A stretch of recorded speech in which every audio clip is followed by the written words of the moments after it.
El tema de hoy es diagnóstico molecular de tuberculosis, que es probablemente la única cosa que en diagnóstico de tuberculosis es distinta en los países ricos y en los países pobres. Una de las cosas que más me sorprendió cuando llegué al Reino Unido fue que roté por un laboratorio de microbiología general primero, y es otro planeta. Y después llegué a un laboratorio de micobacterias y es más o menos lo mismo, más lo que les voy a mostrar ahora. Primero, les voy a contar un poco qué es la tuberculosis en un país rico. Estos son los casos que se reportaron en el 2012, 8.751. Esto se considera, es un país de baja incidencia, con una gran mayoría de los pacientes nacidos fuera del país. Tienen una gran prevalencia de casos extrapulmonares, bajo nivel de resistencia y muy poquitos casos de tuberculosis XDR. Pero, por supuesto, esto cambia de región a región. Eso es la ciudad de Londres. El laboratorio está, ahí, en esa zonita roja al lado de la zonita azul. La zonita azul es la ciudad de Londres, es la milla cuadrada que correspondía a la Londres romana, que es, sin duda, uno de los ejidos municipales más ricos de toda Europa, y ahí no vive mucha gente, y la gente que vive tiene mucho dinero, por lo tanto tuberculosis no hay. Al lado, que es la zona roja, es donde está el laboratorio, y en ese lugar la incidencia, si miran, ahí está, son de 40 a 70 casos cada 100.000 habitantes. Esto se corresponde directamente a la incidencia que hay en Pakistán y en Bangladesh, que es de donde viene la gente que vive en ese lugar. Newham, que es este otro distrito, está marroncito porque tiene la incidencia más alta de tuberculosis del país. Esto solamente está reflejado en otros centros urbanos grandes, como por ejemplo, más en el centro del país, Manchester y Birmingham. Entonces, cuando se decidió dónde ubicar el laboratorio, se decidió ubicarlo ahí por razones estratégicas de traslado de muestras, y además, como el laboratorio tiene 3 médicos que solamente se dedican a dar consejos para manejo de casos complicados, lo más lógico es que estuvieran ahí para visitar las clínicas que se ocupan de manejarlos. Entonces, en ese contexto, ¿cuál es el objetivo principal del diagnóstico microbiológico? Es diagnóstico rápido, porque las medidas de control de infecciones para contención de la transmisión es probablemente el aspecto que más les interesa, y además la detección temprana de resistencia a los antibióticos. El laboratorio donde yo estoy brinda 2 tipos de servicio. El primer servicio es el servicio de aislamiento primario, que es, por ejemplo, lo que hace en el Hospital Muñiz el laboratorio Cetrángulo, donde llegan muestras primarias, muestras de los pacientes. Y además de hacer lo mismo que se hace en el Cetrángulo, se les ofrece estos 2 servicios. Si la muestra es respiratoria o líquido cefalorraquídeo, se hace real-time PCR, que es esto. Es una máquina que está comercialmente disponible. Esencialmente se mete el esputo en un vasito, se bate con un preparado especial, se mete adentro de un cartucho dentro de esta máquina, y en 3 horas sale el resultado de tuberculosis sí o no, resistente a rifampicina sí o no. Eso en el día está disponible, y la muestra en general llega a las 9 de la mañana, a las 5 de la tarde, yo u otra persona se sienta en el teléfono y llama por teléfono a uno tras otro. Todos los médicos les dicen, en su paciente encontramos o no encontramos Mycobacterium tuberculosis, y ese Mycobacterium tuberculosis era o no resistente a la rifampicina. Si es una muestra que no es respiratoria, la cosa funciona un poco más lenta. Pero desde el punto de vista epidemiológico no es tan grave, porque desde el punto de vista de la transmisión no es un riesgo inminente. Entonces, las otras muestras, incluidas bloques histopatológicos, se reciben durante toda la semana, pero el día miércoles a la mañana empiezan con una extracción de ADN que es particularmente intensa, o en general las muestras extrapulmonares tienen una carga basilar muy baja, y se hace una primera PCR, al día siguiente se hace una segunda PCR, y después se corre en un gel, como los que vimos en la muestra de la doctora que presentó estrongiloides, y si es positiva, se hace esta tirita, que también está disponible comercialmente para la detección de resistencia a rifampicina. Y esto también se reporta telefónicamente el viernes a la tarde. Gracias. Nosotros brindamos ese servicio para algunos hospitales que por la cantidad de pacientes que tienen no se justifica tener un laboratorio de bioseguridad nivel 3. Pero nuestros principales usuarios son todos los laboratorios que hacen eso para todos los demás hospitales del país. Y esto es el principal trabajo que nosotros hacemos. Recibimos alrededor de 600 cultivos por semana. Una vez que esto nosotros lo llamamos servicio de referencia y funciona de la siguiente manera. Llegan cultivos que pueden venir en sólido, en líquido, llegan del Reino Unido y a veces también de afuera. Por ejemplo, nosotros le brindamos este servicio en Malta, que tiene 5 casos de tuberculosis al año. Entonces no se justifica tener diagnóstico de tuberculosis. Ante la sospecha nos mandan las muestras a nosotros. Desde hace más o menos 7 u 8 años no se hace más especiación en nuestro laboratorio por métodos fenotípicos. Nosotros no hacemos más pruebas fenotípicas, solamente usamos PMBA y TSH, que son 2 pruebitas que nos distinguen entre M-tuberculosis y otras cosas, pero toda nuestra especiación se hace por técnicas moleculares. Entonces, los cultivos llegan, extraemos ADN y lo primero que hacemos es hacer esto, que en este caso puse una foto, este es para tuberculosis específicamente, pero viene uno que es exactamente igual, que se llama micobacterias comunes. Entonces, extraemos ADN, hibridizamos en estas tiritas y nos dicen si es M-tuberculosis o cualquier otra micobacteria hasta nivel de especie. A veces esto falla, tenemos que hacer una segunda tirita, siempre usando la misma metodología, que se llama especies adicionales.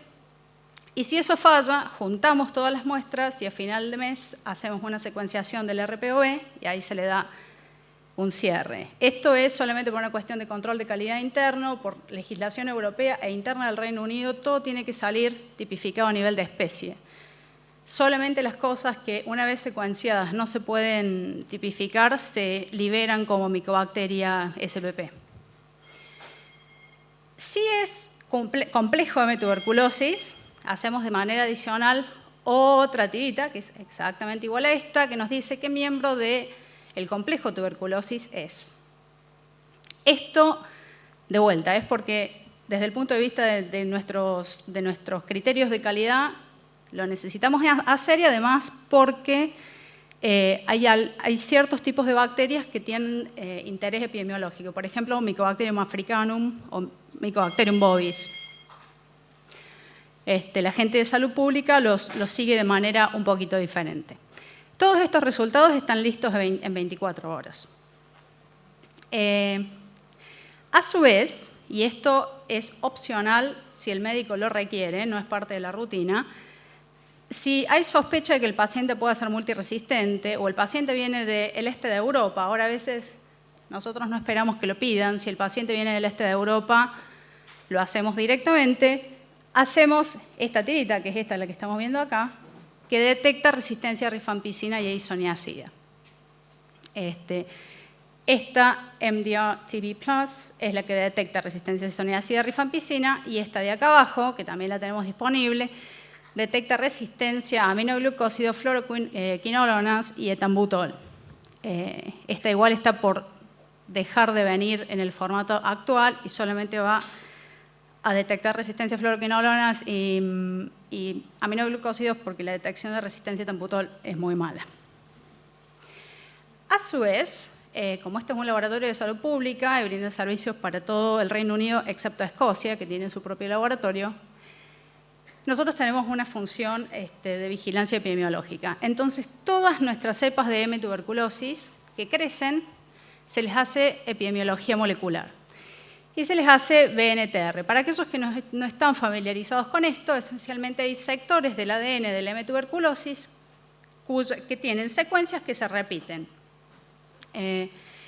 Esa característica se usa para generar un código único de 24 números y hasta hace poquito se creía que todas aquellas bacterias que generaban un mismo código de 24 números eran idénticas genéticamente y por lo tanto estaban relacionadas epidemiológicamente. Por supuesto, esto se coteja con datos epidemiológicos, ¿no? O sea,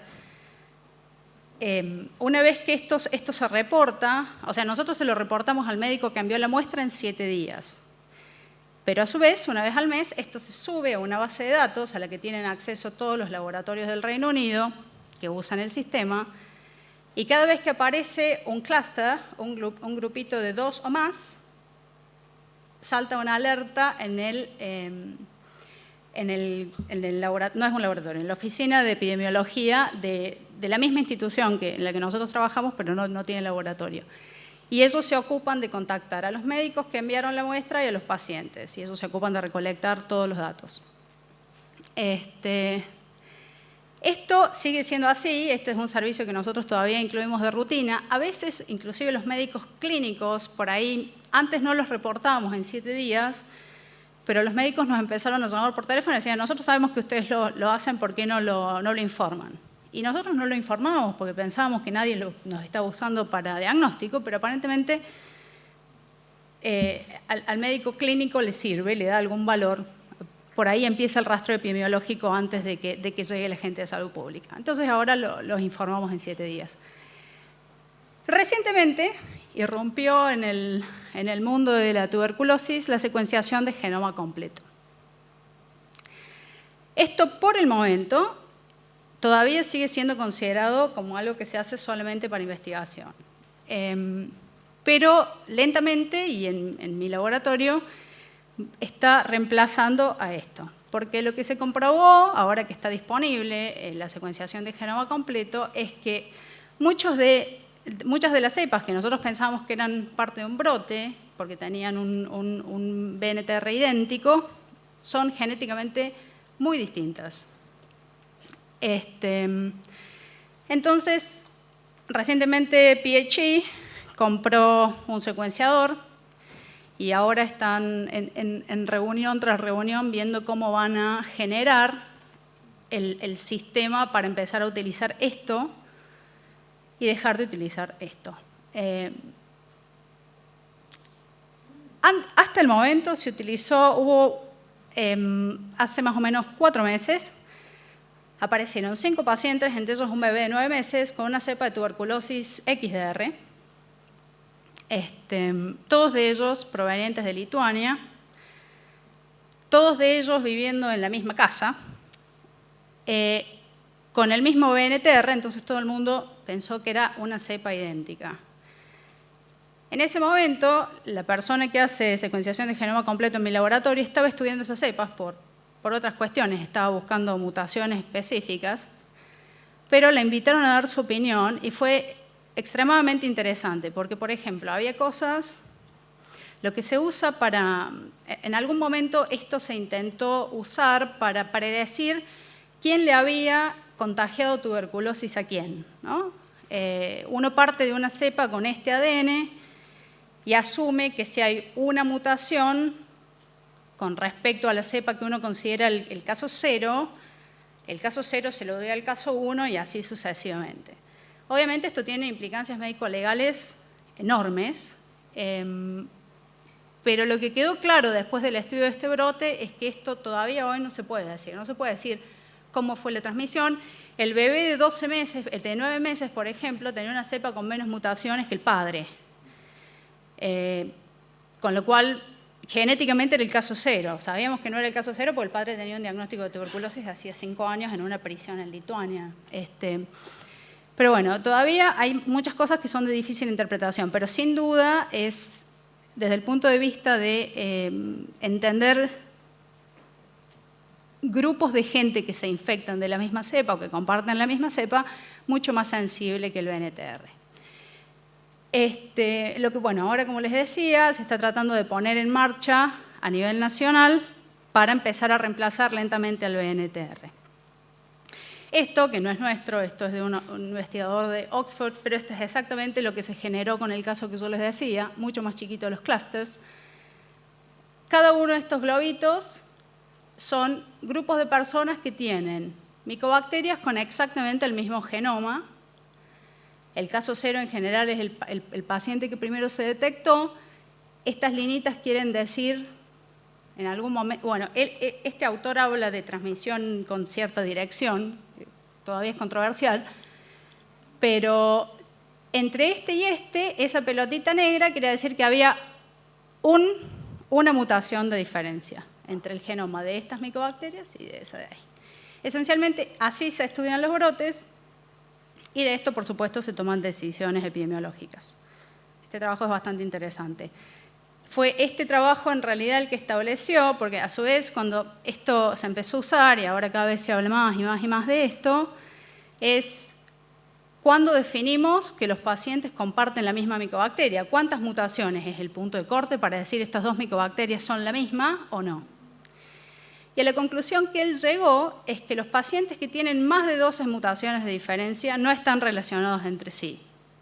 Los que tienen menos de 5 mutaciones de diferencia es muy probable que estén, aunque no es 100% probable, y los que tienen entre 5 y 12, y nadie sabe. Entonces, de lo que estamos hablando hoy es de esto, ¿no? ¿Cuáles son las ventajas? Obviamente el costo todavía sigue siendo un tema. En el Reino Unido, una secuenciación de genoma completo hoy, teniendo secuenciador propio, cuesta alrededor de 500 libras. Esto es sin contar el traslado de la muestra, el tiempo que le cuesta a la persona, es simplemente la corrida de la puesta en marcha del aparato. Obviamente genera más resolución, entonces como desde el punto de vista de salud pública ofrece una mejor aproximación a la transmisión, es más sensible. Esto es muy importante porque, por ejemplo, en Argentina no es un problema porque nosotros no tenemos mucha cepa Beijing. Pero en países en donde la cepa Beijing, que aquellos que están en tuberculosis saben que es una cepa que es muy prevalente en Asia, en América Latina, en Perú, hay bastante cepa Beijing, el BNTR siempre fue muy malo para separar clústeres. La secuenciación del genoma completo es mejor, sin embargo, lo que se está viendo es que en realidad la cepa Beijing, todas las variantes de cepa Beijing genéticamente están muy cerca unas de otras. Entonces, igual es un problema, pero es mejor que el BNTR. Y el otro uso del que se está hablando mucho es, por supuesto, detectar detecciones en una sola pasada, hacer todo el gen y decir, en una sola pasada, esta bacteria tiene genes que codifican resistencia a rifampicina, tionamida, isoniazida, tioridazona, todas las drogas, porque uno está viendo todo el genoma. Hay muchas personas que dicen que esto hoy es un gasto de recursos innecesario porque en realidad de tuberculosis sabemos muy bien cuáles son las mutaciones que están asociadas a resistencia a rifampicina y a isoniazida. Por lo tanto, no necesitamos secuenciar todo el genoma para saber si es resistente a esas dos drogas, que son todavía el pilar del tratamiento. Con fluoroquinolonas es lo mismo. Conocemos bastante bien cuáles son las mutaciones, entonces secuenciar todo el genoma para saber si es resistente a esas 3 familias de drogas, que son por el momento las más importantes, es un mal uso del recurso. Sin embargo, los defensores de esto dicen, bueno, pero podemos empezar a encontrar mutaciones desconocidas. Podemos empezar a encontrar mutaciones desconocidas y empezar a generar una base de datos. Una base de datos que correlacione con lo que vemos en los antibiogramas que hacemos fenotípicamente. Y entonces todos nos ponemos contentos, y de hecho eso estamos haciendo, y siempre hay algún mala onda que viene y dice, ¿y cómo lo probamos clínicamente? ¿Y cómo sabemos que esta mutación de piracinamida, que por ejemplo la piracinamida es un excelente ejemplo porque todas las técnicas fenotípicas son malas para detectar resistencia a piracinamida? Entonces, ¿cómo sabemos en un tratamiento que incluye 4 drogas si al paciente le está yendo mal o bien porque tiene esta mutación en el gen de la piracinamida? Bueno, hasta ahora eso sigue sin respuesta y sin opciones a conseguirla. Las conclusiones sobre biología molecular es que es una herramienta invaluable para el diagnóstico rápido, obviamente asiste en el control de infecciones, en la detección y en el seguimiento de brotes. Por el momento no reemplaza el fenotipo, por el momento todavía hay que hacer antibiogramas, estamos todos esperando para el día en que eso no suceda, pero todavía hay muchísimos interrogantes, fundamentalmente relacionados con que el Mycobacterium tuberculosis, a veces nos agarramos la cabeza, pero sabemos muchas cosas, pero todavía es un bicho que nos cuesta entender nos cuesta entender cosas simples, ¿no? Entonces, por ejemplo, cada vez que aparece, sobre todo las cepas multiresistentes, tienen a veces peculiaridades de crecimiento, de aislamiento primario, que a veces no las podemos cultivar. No sabemos por qué, las detectamos, para eso también es muy útil esto, las detectamos por técnicas moleculares, sabemos si son sensibles o no a rifampicina, pero nuestro análisis se agota ahí porque no crecen en todos los medios que tenemos disponibles. Algo que no lo puse acá porque es algo muy específico, pero probablemente si hay gente interesada en tuberculosis acá, un uso o sea, la biología molecular ha probado ser extremadamente necesaria recientemente en el Reino Unido mismo, porque hace más o menos unos 10 o 15 años, los medios de cultivo sólidos fueron desplazados por los medios de cultivo líquidos, por una serie de ventajas. Hace 4 años, nuestros colegas belgas, en una reunión a la que asistieron, yo asistí a la segunda reunión y ahí me enteré, detectaron que el MGIT no detecta resistencia a rifampicina en algunas cepas. En mi laboratorio, como nunca se dejó de utilizar el medio sólido, porque la persona a la que yo reemplacé, que era un hombre que tenía 40 años de experiencia en micobacterias, dijo, a mí esto todavía no me convence, y 10 años después probó estar en lo correcto. Nosotros nunca se nos pasó una cepa resistente a rifampicina, pero la gran mayoría de los laboratorios en Europa, incluidos otros laboratorios de referencia regionales en el Reino Unido, por ejemplo Birmingham, hace rato que dejaron de hacer antibiograma en medio sólido. Y por suerte, como es un país desarrollado, todo lleva biología molecular, entonces detectaban mutaciones en el RPOB y les creció una cepa sensible a la rifampicina. Esto generó preguntas, casi todas esas cepas nos las refirieron a nosotros, y en medio sólido eran todas altamente resistentes a rifampicina. Esto, de vuelta, nuestros colegas belgas hicieron un estudio bastante extenso en Bangladesh con este tipo de cepas, y no solamente probaron que son altamente resistentes, sino que además probaron que tiene relevancia clínica. A los pacientes les iba mal con el tratamiento de primera línea. Así que, bueno, estamos viendo cómo se corrige, porque obviamente el medio de cultivo líquido tiene ventajas muy significativas comparado con el Lowestein-Janssen. Y ahora vamos a hablar de nuevas estrategias de tratamiento que por ahí les interesa más a los clínicos. Bueno, ¿qué se viene? Hay 2 drogas que ya están ahí afuera. La bedaquilina ya está aprobada por la FDA. En Europa no está aprobada, pero hay por lo menos 3 pacientes en el Reino Unido en uso compasivo. Tiene un mecanismo de acción novedoso. Es la primera droga que inhibe la ATPasa, o sea que inhibe la síntesis de ATP en la bacteria, interfiere en el metabolismo energético. Y la otra es esta, el de la Manit, que recientemente el equivalente europeo de la FDA rechazó la aprobación porque hubo algunos problemas con el seguimiento a largo plazo, pero están por representarla, que es un nitroimidazol, interfiere con la síntesis del ácido amicólico. De lo que se habla, todavía no hay indicaciones de cómo esto se va a administrar. El de la Manit se da 2 veces por día. Lo que he escuchado decir en varias conferencias es que la idea es que por el momento van a ser drogas de reserva, se van a usar para pacientes multiresistentes e idealmente se usarían combinadas una con la otra. Pero estos son rumores, chismes de congreso. Pero mientras tanto, ¿qué hacemos con los pacientes que ya tenemos y que no pueden esperar a que el equivalente europeo de la FDA apruebe el de la Manit o la bedaquilina para ese caso?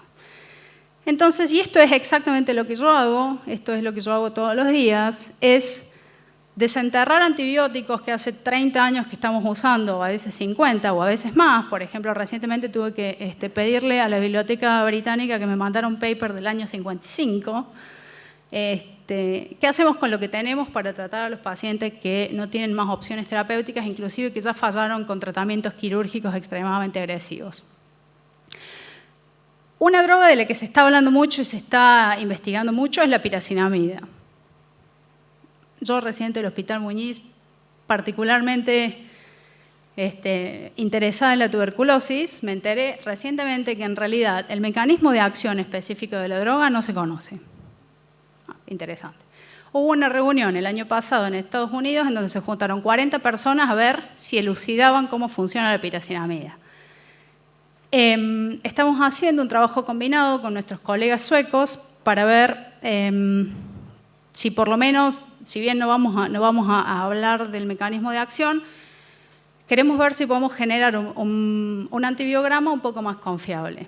Ellos hicieron la parte genética y utilizaron algunas técnicas habituales, que, por ejemplo, la prueba de la piracinamidasa, que es la que hacen en el C-triángulo, y nosotros usamos la que usamos nosotros, que es una técnica que la diseñó igual el señor a quien yo reemplacé con sus 40 años de conocimientos de micobacteria, que no la usa nadie más. También estamos revisando las tionamidas, por ejemplo, la protionamida y la etionamida. En el Reino Unido se usa más protionamida que etionamida, que son drogas que de vuelta no hay correlación in vitro e in vivo, y además hay evidencia, no muy fuerte, pero evidencia parcial, de que asociada con fluoroquinolonas tiene acción sinérgica, con lo cual yo las pruebo, pero a veces el consejo es, sí, dio resistente, pero si el paciente está con moxifloxacina, póngale protionamida igual, que capaz le va mejor. Y después empezamos a hacer esto, usar drogas que están aprobadas para otras cosas, probarlas contra tuberculosis. Esto tiene por ejemplo, para mi jefe, que él es microbiólogo y él maneja los casos más complejos del Reino Unido. Esto para él tiene un efecto inmediato bastante útil, que es que todas estas drogas están aprobadas, están en el mercado, no necesita probarlas en nadie porque el perfil de reacciones adversas se conoce. Entonces, la primera cosa que exploré cuando apenas llegué en 2011 fue carbapenemes. Y bueno, hice varios experimentos. El que finalmente probó ser útil es la combinación de amoxicilina más carbapenem más clavulanato. Y lo lindo de esto fue que cuando le presenté los resultados al día siguiente se lo puso a 2 pacientes. Y uno de ellos todavía tiene el esputo negativo. Después empecé a probar tetraciclinas. En algún momento minociclina y tetraciclina base, ese fue el paper del 55, se usaron contra Mycobacterium tuberculosis con algún efecto, pero obviamente inmediatamente después empezaron a aparecer la streptomicina, que cambió la historia del tratamiento contra la tuberculosis, y esto se dejó de explorar. Este año estuve probando tetraciclinas asociadas a aminoglucósidos con muy modestos resultados. Pero de vuelta, en este momento hay 2 pacientes también que estaban recibiendo amicacina, se les agregó doxiciclina. Esto además, elegí la doxiciclina entre todas las tetraciclinas porque hace 2 años otro grupo británico de Imperial College publicó un paper bastante interesante que hablaba de la acción de doxiciclina en pacientes infectados con Mycobacterium tuberculosis, pero más que ser una acción del antibiótico contra la bacteria, era una actividad inmunomoduladora de la doxiciclina sobre las células activadas. Otras cosas que hicieron gente que pasó antes que yo por el laboratorio fue probar metronidazol sin éxito, sin mucha actividad, y Bactrim. El Bactrim me lo tengo en el freezer, en algún momento lo voy a usar. Otra droga que a mí me gusta mucho y que la probé contra Mycobacterium avium y no anduvo, pero la voy a empezar a probar contra la tuberculosis, que en general es un poco más benévolo contra los antibióticos, es nitazoxanida. El único problema es que nitazoxanida no está disponible en el Reino Unido, está disponible en el resto de Europa, pero conseguir la droga me costó bastante. La conseguí de un colega brasilero que la estaba probando para otros microorganismos y ya ni me acuerdo cómo. Un día me llegó un mail de él, me dijo: me enteré que estás buscando nitazoxanida, te presto 5 gramos. Y me dio la droga y en algún momento lo voy a empezar a probar. Y otro recurso es probar drogas no antibióticas. Los colegas portugueses han probado antipsicóticos, ya por muchos años han estado usando antipsicóticos como tratamiento adyuvante contra la tuberculosis, tioridazina siendo la droga de elección. con una de mis colegas que es inmunóloga y trabaja mucho con cultivo celular. Nosotros los probamos en macrófagos activados y nos mató a todas las células y no mató a ninguna micobacteria. Pero de ahí decidimos no seguir con los experimentos, pero los portugueses tienen bastante experiencia en el uso de tioridazina. Y otra cosa que empecé a probar ahora es deferroxamina, un quelante de hierro.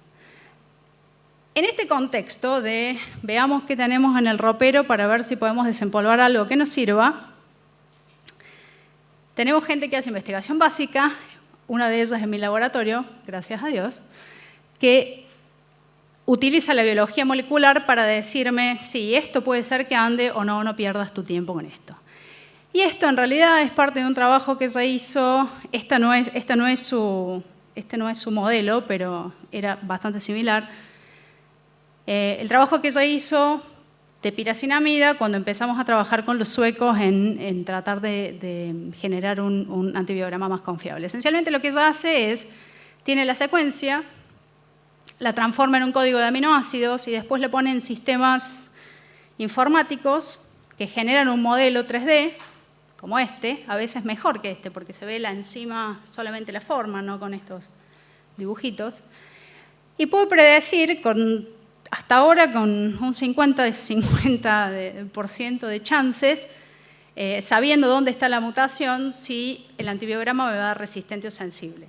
Esencialmente lo que eso me dice de piracinamida en particular es que si la mutación está en el sitio activo, hay altas chances de que sea resistente y en general ese correlato existe, pero que si la mutación está en cualquier otro lugar, no me puede decir nada, no me puede decir si va a ser sensible, resistente, no me puede decir si mi fenotipo está equivocado o es su genotipo el que no dice nada. Bueno, todo esto no se sabe, pero hay un hospital muy grande en el sur de Londres que han utilizado este approach para tratar a un paciente en particular, para quien ya no tenían demasiadas esperanzas. Entonces, como es un hospital universitario y tienen un laboratorio de investigación básica también, alguien se tomó el trabajo de hacer esto mismo para 4 o 5 antibióticos. Obviamente esto, yo se los muestro acá así de rapidito. Para obtener la secuencia de genoma completo hoy es aproximadamente 7 días, dependiendo de cuánto trabajo haya en el centro Sanger, que es donde se secuencia. Bueno, ahora tenemos secuenciador propio, pero hasta hace muy poco no teníamos que enviar el ADN a otro lugar. Y después estos generadores demoran alrededor de 4 o 5 horas en generar un modelo. Igual es una proteína conocida, si la proteína es conocida demora un poco más. Entonces, ¿qué estamos haciendo hoy? Esto lo ofrecemos, no voy a decir de rutina, pero si es necesario, si hay un paciente en problemas, esto lo podemos hacer. Búsqueda de sinergia con estas 2 familias antibióticas, esto lo hacemos in vitro a pedido, esto no es parte de nuestra rutina. Imagínense que yo para probar sinergia a amicacina, doxiciclina, uso 28 tubos de MGIT. Además del costo, los tengo que preparar manualmente porque las drogas no vienen listas. Es muchísimo trabajo. Y esto es lo que está haciendo Nikki Casali, la doctora Casali, que es quien hace secuenciación de genoma completo en mi laboratorio. Todas nuestras cepas tienen hoy una secuencia completa de su genoma. Y lo que ella está tratando de hacer está buscando fenotipos comparados con linajes y a su vez con presencia de mutaciones no sinónimas. Esto, obviamente, ya por ejemplo lo hizo para mi trabajo de amicacina doxiciclina, no encontró nada significativo. Y con estas estrategias, por el momento tenemos al menos 3 pacientes tratados, 2 de ellos con relativo éxito, el otro lamentablemente sigue con su baciloscopía positiva. Entonces, de vuelta, ¿qué papel jugó agregarle esto? No lo sabemos, pero se hizo porque no había más opciones. Bueno, y este es mi laboratorio, ese es el Instituto Blizzard, y este es el laboratorio de categoría 1, esto por favor no es un laboratorio de tuberculosis, es open plan, ahí están todas las mesadas, ahí en general se hace investigación en neurociencias, gastro Inmuno. Los laboratorios de tuberculosis son mucho menos lindos que este, pero están en el edificio de enfrente. Y eso es todo.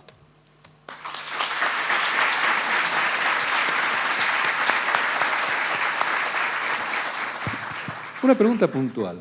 El Genotype DSL para drogas de segunda línea. La OMS no lo estaba convalidando porque había un problema de sensibilidad, si mal no recuerdo. ¿Ya lo está aprobado por OMS para su uso? ¿Lo ha refrendado? Esa es la primera pregunta. Y la segunda es una pregunta filosófica. En la cuestión de antibióticos y la expresión genética está un capítulo que es el Genomics, la genómica, y otro que es la proteómica. La genómica suele generar más dudas que respuestas, que es lo que tú has planteado. La proteómica, que es la expresión de los genes concreta en si es una célula eucariótica en el citoplasma y si no, bueno, en el protoplasma bacteriano, ¿no es cierto? La proteómica suele dar más respuestas porque realmente el gen que uno presume resistencia o la mutación de ese gen se expresa como determinada proteína y demás. ¿Cómo está el enfoque de investigación respecto a la aplicación de proteomics en la determinación de resistencia bacteriana? Bueno, la primera, con respecto a la convalidación del antibiograma de segunda línea.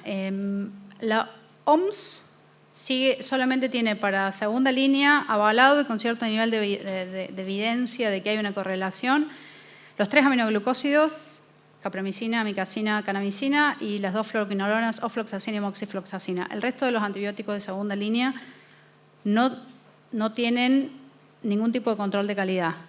En Europa, el ECDC tiene un panel ampliado que ahora, por ejemplo, incluye piracinamida. Habiendo dicho esto, el último panel que llegó de OMS, que llegó una semana antes de que yo me viniera, incluye piracinamida también pero bueno, es de primera línea. Y lo que se está tratando de hacer en el ECDC es generar paneles de control de calidad para todas las drogas. Linezolid, protonamida, tionamida. La única que todavía no hay acuerdo es cicloserina, porque, por ejemplo, hay laboratorios que la prueban por distintas metodologías y hay otros laboratorios que no la prueban, incluido el mío, y mi jefe está muy en contra de probarla porque dice que no hay ningún tipo de evidencia de que haya una correlación de ninguna clase in vitro en vivo. Él la usa cuando considera que es prudente usarla, pero no la prueba. Y hay otros, por ejemplo, en Estonia se prueba, y por ejemplo se prueba por MGIT. Cuando hace 15 años, estas reuniones son muy interesantes, cuando están toda esta gente y se empiezan a pelear, porque los alemanes publicaron un paper hace 15 años diciendo que apenas aparecieron los medios líquidos, diciendo que la cicloserina no se podía probar en medio líquido porque había un problema técnico, que ya no me acuerdo muy bien cuál era. Pero en Estonia la prueban, la usan y te dicen, no, nosotros tenemos cepas sensibles y tenemos cepas resistentes, o sea que si existió un problema técnico con el Bactec 460, con el MGIT no existe más. Validado solamente esas 5 y ahora la piracinamida. Desde el punto de vista genético, lo mismo. Se sabe que el gen MDO-SL para segunda línea funciona muy bien para fluoroquinolonas, más o menos bien para aminoglucósidos. Ahora con la versión 2 van a agregar el gen EIS para la detección de mutaciones asociadas a la resistencia de canamicina, con lo cual va a mejorar, sobre todo para Europa del Este, que tiene mucha monoresistencia a canamicina. Y se va a remover el etambutol. Pero esas son las únicas drogas de segunda línea que tienen algo validado y con un buen correlato de calidad. La segunda pregunta. La filosofía, genomics, sí. proteomics. En mi laboratorio hay uno de los científicos que usa proteómica, extrae ARN mensajero y demás, lo hace desde esputo. Más que para diagnóstico, lo usa como marcador de cura. Eso es lo que él está investigando. O sea, para detectar, porque si uno amplifica ADN de un esputo de un paciente tratado, de 2 meses de tratamiento, seguramente va a encontrar Mycobacterium tuberculosis. La pregunta es, ¿está vivo o está muerto? Entonces, mi colega, Vlad, él extrae ARN mensajero para detectar si esas micobacterias son viables o no. Todavía presentó poquitos resultados, algunos prometedores, otros no, El tema es que es extremadamente caro y laborioso, o sea, esto se podría usar, pero para que esto se traslade a la mesada de un laboratorio de diagnóstico falta un rato. Pero sí, hay gente que está trabajando en eso. La pregunta es simple, sin tanta filosofía como lo hizo Domingo, es al lado de la cama del paciente. ¿Cómo es la tolerancia de estos remedios respecto a náuseas, vómitos, suben las enzimas, se ponen amarillos, la interacción con otras drogas? Porque nosotros en el Hospital Muñiz, yo trabajo ahí, vemos pacientes con tuberculosis más HIV y son pacientes que toman 15 pastillas por día. Entonces, usted supongo que debe tener experiencia en eso, porque eso es al lado del paciente. Quien está al lado del paciente dice, doctor, estoy vomitando. Entonces, bueno, esa era la pregunta, gracias. Con meropenem clavulanato, hasta ahora, de vuelta, ¿no? 3 pacientes hemos tenido con estas estrategias, ¿no? No sirven mucho para llegar a ninguna conclusión, pero los pacientes que están con meropenem clavulanato no han tenido ninguna reacción. Obviamente, el único inconveniente es que necesitan una vía. La estrategia que se decidió en la reunión cuando se decidió poner esto en práctica fue darles inyectables, darle meropenem intravenoso por el tiempo que estuviesen recibiendo aminoglucósidos. Una vez que se suspendían los inyectables, se quedan con amoxicilina clavulánico. En general, la tolerancia es muy buena. Dentro de lo que toman estos pacientes, la amoxicilina clavulánico es la que menos problemas genera. Por ejemplo, en este paciente en particular, el primero que tuvimos hizo toxicidad por linezolid, muchísimo antes de hecho, ahí fue cuando se decidió empezar a usar esta estrategia de rescate, porque hubo que sacarle el linezolid y no tenía muchas otras drogas útiles. Con la doxiciclina es muy difícil de contestarle su pregunta, porque el primer paciente que tuvimos era un niño de 12 años con parálisis cerebral. Los parámetros bioquímicos estuvieron siempre normales, no hizo ningún tipo de toxicidad, pero en un niño que no puede, que además no se comunica, desde el punto de vista de lo hepático, lo renal, lo cutáneo y lo neurológico que se podía evaluar, no tuvo reacciones adversas, pero de vuelta, 3 pacientes, me faltan como 1000 pacientes para poder contestarle su pregunta. Un corolario que ustedes habrán sacado de esta magnífica presentación es que las pruebas de sensibilidad a drogas de primera y de segunda línea, sus resultados de interpretación fidedigna está restringido a unas pocas drogas, ¿no es cierto? Isoniazida, rifampicina, fluoroquinolonas e inyectables, ¿no? El resto está en un área vidriosa. Marisa. Sí, ¿qué tal? Mira, yo te quería hacer una pregunta en relación a los casos que vos comentaste de la familia, que había diferencias en mutaciones importantes cuando uno creía que al constituir un clúster, en general tendrían, digamos, el mismo patrón genético. Y algo que vos también comentaste en relación a que a veces los cultivos son difíciles de realizar digamos, en estos bacilos que tienen resistencia. Y que en general cuando hay resistencia a muchas drogas cambia un poco como, digamos, el fitness del bacilo. ¿Ustedes vieron en esa familia, digamos, diferencias de crecimiento en el cultivo para esas mutaciones?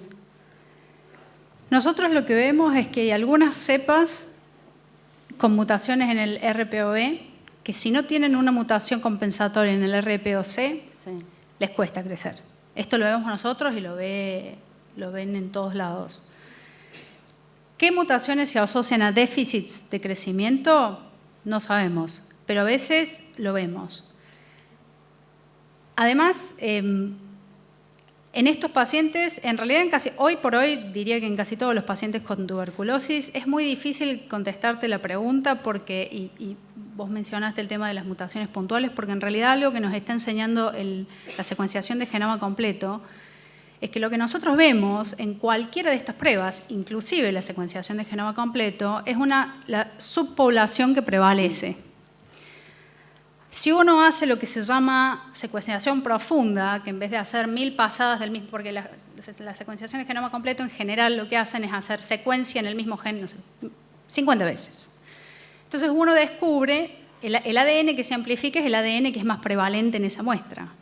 Pero hay varios grupos en realidad, los alemanes a la cabeza, un grupo muy importante, Philippe Supply en Francia, nuestros colegas en Ámsterdam también, en realidad en Bilhoven, que hacen secuenciación profunda y han visto que cuando uno en vez de amplificar 50 veces amplifica 1000, empieza a encontrar variantes del mismo gen en la misma población bacteriana.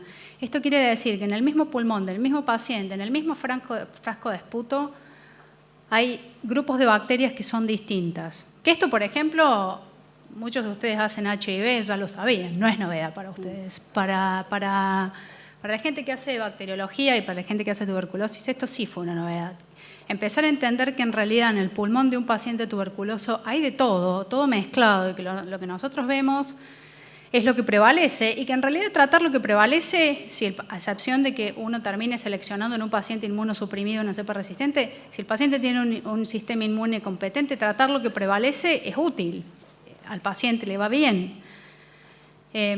Entonces, cuando nosotros vemos una cepa que tiene problemas para crecer, encontramos algunas mutaciones que son conocidas, que sabemos que le deterioran el fitness a la bacteria. Pero si seguimos buscando y vamos en más profundidad, nos encontramos con variantes de esas mismas mutaciones. ¿Cuál es la que se asocia al déficit de crecimiento? No lo sabemos. Gracias. Muy bien. Muchas gracias, Jimena, y un fuerte aplauso a nuestra invitada.